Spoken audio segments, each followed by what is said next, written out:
తెలంగాణ మంత్రి పొంగులేటి శ్రీనివాసరెడ్డి నివాసంలో ఈడీ అధికారులు అర్ధరాత్రి వరకు సోదాలు నిర్వహించారు. రాష్ట్ర పోలీసులకు ఏమాత్రం సమాచారం ఇవ్వకుండా ఢిల్లీ నుంచి వచ్చిన 15 ఈడీ బృందాలు జూబ్లీ హిల్స్ లోని పొంగులేటి నివాసంతో పాటు కుటుంబ సభ్యులు బంధువుల ఇళ్లలో ఏకకాలంలో సోదాలు నిర్వహించారు. నిన్న తెల్లవారుజాము నుంచి అర్ధరాత్రి 1 గంట వరకు ఈ సోదాలు కొనసాగాయి.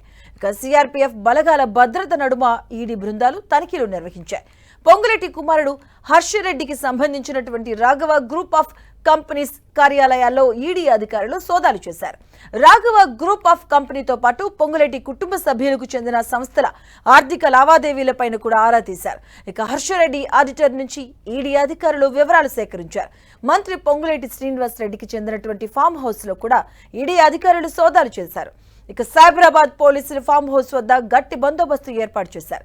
650 కోట్ల టీడీఎస్ లో భారీ అవకతవకలు జరిగినట్లుగా ఆరోపణలు వస్తున్నాయి. ఇక 3 బోగస్ కంపెనీల ద్వారా టీడీఎస్ లో అవకతవకలు జరిగాయని ఈడీ అధికారులు భావిస్తున్నారు.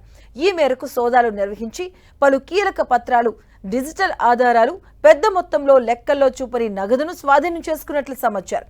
ఇక స్వాధీనం చేసుకున్న రికార్డులను పరిశీలించిన తర్వాత ఈడీ అధికారులు తదుపరి చర్యలు చేపట్టనున్నారు.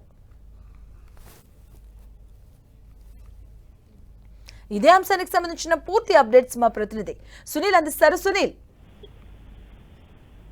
తెలంగాణ రాష్ట్ర మంత్రి పొంగులేటి శ్రీనివాస్ వాళ్ళు దాదాపు సోదాలు నిర్వహించారు. అప్పటి వరకు సోదాల్లో దాదాపు కీలక ఆధారాలు కూడా చర్చించారు. ముఖ్యంగా టీడీఎస్ జరిగినటువంటి స్కామ్ నేపథ్యంలోనే ఈ యొక్క సోదాలు చేసి కూడా ఈ అధికారులు చెప్తున్నారు. అయితే గతంలో గత 6 నెలల క్రితం అంటే ఎలక్షన్స్ ముందే సోదాలు చేసి అప్పట్లో కొన్ని కీలక డాక్యుమెంట్స్ సేకరించారు. ఆ డాక్యుమెంట్స్ వెరిఫై చేసిన నేపథ్యంలో టీవీఎస్ లో దాదాపు 3 బోగస్ కంపెనీలకు టీవీఎస్ లో బాగా అవకతవకలు జరిగిన ఆరోపణ నేపథ్యంలో ఈ రోజు గతంలోనే ECIR enforcement case information report కింద కేసు నమోదు చేయడం. ఆ తర్వాత నిన్న కాలంలో ఢిల్లీ నుంచి వచ్చినటువంటి 16 బృందాలు 16 చోట్ల కూడా సోదాలు చేశారు. ముఖ్యంగా పొంగులేటి శ్రీనివాసరెడ్డి నివాసంతో పాటు తన కొడుకు హర్షరెడ్డి, కూతురు స్వాప్ని రెడ్డితో పాటు తన కంపెనీ రాఘవేంద్ర కన్స్ట్రక్షన్ కంపెనీ మేనేజర్లు, డైరెక్టర్ నివాసాల్లో కూడా సోదాలు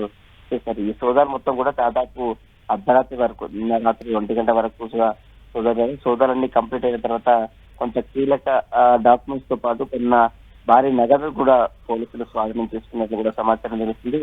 ఈ రోజు సోదాలకు సంబంధించిన దానిపై కూడా ఈడీ అధికారులు ఒక పత్రికా ప్రకటన ద్వారా పూర్తి వివరాలు కూడా వెల్లడించే అవకాశం. సోదాలు అయితే మొత్తం మీద కంప్లీట్ కావడం జరిగింది. రాష్ట్ర మంత్రి పొంగులేటి శ్రీనివాసరెడ్డిపై ఈ విధంగా సోదాలు చేయడం మధ్య రాజకీయ వర్గాల్లో కూడా తీవ్ర చర్చనీయాంశం మారింది. కాంగ్రెస్ నేతల్లో కొంత అలజడి అయితే లేస్తున్నటువంటి పరిస్థితి కనబడుతుంది. మొత్తం 1 గంట వరకు జరిగినటువంటి సోదాలు మొత్తం కూడా పూర్తిగా కంప్లీట్ కావడం జరిగింది. కేంద్ర బలగాల ఆధీనంలో ఈ సోదాలు చేశారు.